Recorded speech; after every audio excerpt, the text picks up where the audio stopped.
বাড়িতে মানুষজন না থাকলে সে তুমি হাজার ভালো খাবার বানাও বা খারাপ খাবার বানাও, হাজার ভালো খাবার হোক না কেন, নিজে নিজে একা একা খেতে ইচ্ছে করে না।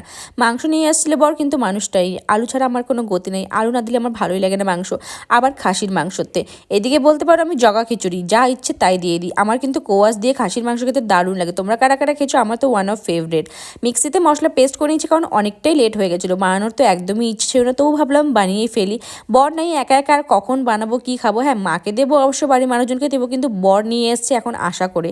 এখন ও যদি মাংসটা না খায় কেমন লাগে বলো? চলে গেছে, ও বলেছিল বানাও বানাও বানাও, কিন্তু আমারই লেট হয়ে গেছে, যেহেতু বাচ্চা কাচ্চা আছে, এত কিছু কাজকর্ম আছে, ভাবলাম বানিয়েই ফেলি, যেহেতু রাত্রেবেলা আমি সময় পাবো না। এদিকে ভাস্তি এসে বলছে কখন বানাবি, আমি নিয়ে যাবো তরকারি। আমি কি দাঁড়া বাবা, একটু অনেকটাই লেট হয়ে গেছিলো, অবশ্য ওদেরও খাবার টাইম হয়ে গেছে।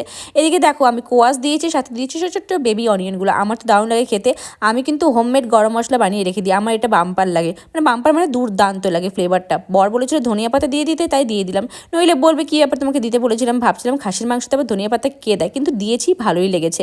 তাড়াহুড়ো করে বানিয়ে ফেলেছি, চটজলদি কেমন হয়েছে একবার কালারটা দেখে অবশ্যই বলবে। বর দেখে তো বলবে এত তেল দিয়েছো, কিন্তু খাসির মাংস একটু অয়েলি অয়েলি না হলে ভালো লাগে না। বেবি অনিয়ন খেতে কারা কারা পছন্দ করে, খাসির মাংসতে কারা কারা ট্রাই করেছো অবশ্যই কমেন্টে বলবে। দেখো কোয়াশ দিয়েছি, আলু দিয়েছি, সাথে বেবি অনিয়ন দিয়েছি, এত কিছু দিয়ে ফেলেছি, কিন্তু খাবারটা সত্যিই খুব ভালো হয়েছিল।